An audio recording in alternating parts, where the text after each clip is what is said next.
कैसे हैं आप सब? ठीक है। अच्छी। तो हमने पिछली क्लास में क्या पढ़ाया था? फायर। फायर सबको समझ में आया? Yes ma'am. कोई दिक्कत तो नहीं है? नहीं मैम, कोई डाउट कोई नहीं। दिक्कत हो तो पूछ सकते हैं। Okay ma'am. तो आज हमारा टॉपिक है पंच। जी। पंच के बारे में कोई जानता है? Yes ma'am. बताइए। इसका प्रयोग मैम मार्किंग करने के लिए किया जाता है। हाँ, तो इसके सबसे पहले परिचय के बारे में बात करेंगे। जी। मतलब इंट्रोडक्शन। जी। तो ये क्या है इसके इंट्रोडक्शन में? यह है एक प्रकार का मार्किंग टूल है। Yes ma'am. मार्किंग टूल जैसे वर्कशॉप में हम वर्क करते हैं, जॉब बनाते हैं, तो हमें मार्किंग की आवश्यकता होती है ना ड्राइंग के अनुसार। तो वही मार्किंग की लाइनों को क्या करते हैं? पक्का करता है। Yes ma'am. और इसकी जो धातु मतलब मटेरियल जो होता है जी। वो होता है हाई कार्बन स्टील, मतलब ओके। HCS मतलब हाई कार्बन स्टील। ठीक है मैम। फिर इसका प्रयोग जो है, तो इसका प्रयोग वही है मार्किंग लाइनों को पक्का करने की। ड्राइंग के अनुसार जब जॉब पे जी। हम मार्किंग करते हैं वर्नियर हाइट गेज जी। और डिवाइडर वगैरह मतलब कभी कभी करते हैं ना, और ऐसे स्टील रूल से भी करते हैं। तो वो उन्हीं लाइनों को क्या पक्का करने के लिए इसका प्रयोग करते हैं। आकार मतलब क्या कहते हैं, आकार इसका जो होता है अष्टभुजाकार या गोलाकार। जो आकार यहाँ पे ऐसे इसका हेड जो होता है या तो गोलाकार होता है या अष्टभुजाकार। Okay ma'am. ठीक है। तो अब इसके प्रकार के बारे में बात करेंगे। तो ये कितने प्रकार के थे? वैसे तो कई प्रकार के लेंगे, अभी यहाँ पे मैंने 4 प्रकार के लिखे। ठीक है। तो नंबर 1 है प्रिक पंच। प्रिक पंच जो होता है इसका जो एंगल होता है, ये एंगल दिए हुए हैं जी, पॉइंट एंगल।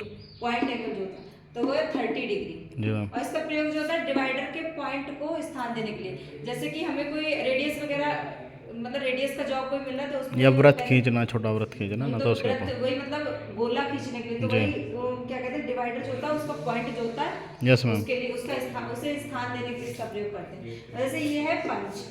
जी। इसमें इसका इससे मतलब ये हेड होता है इसका, यस मैम। ये बॉडी होती है, इसकी बॉडी पे नर्लिंग की होती है। हम्म। नर्लिंग इसलिए होती है कि ग्रिप अच्छी मतलब पकड़ सके थे फिसले ना। जी।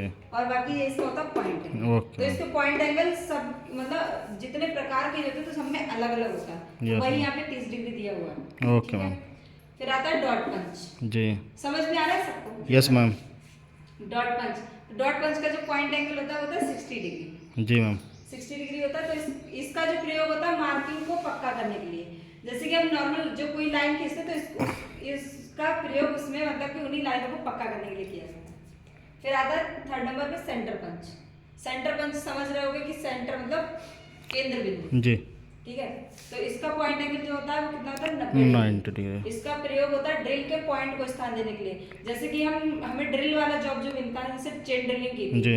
तो अगर ड्रिलिंग का जॉब जो मिलता है ड्रिल करने के लिए तो उसमें हम पहले पॉइंट लगा लेते हैं, तो वो वही उसी पॉइंट पे ड्रिल पॉइंट को स्थान देने के लिए तो ड्रिल का पॉइंट उसी पॉइंट पर रखा जाता है। ठीक है। फिर इसके बाद आता है ऑटोमेटिक पंच। जी।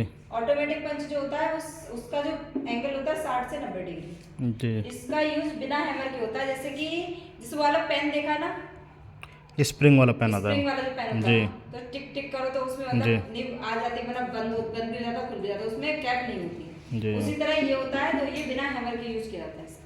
ठीक है। समझ में आया? Yes ma'am. ठीक है। तो इसके आगे की क्लास कल। ठीक है। Okay ma'am. ओके।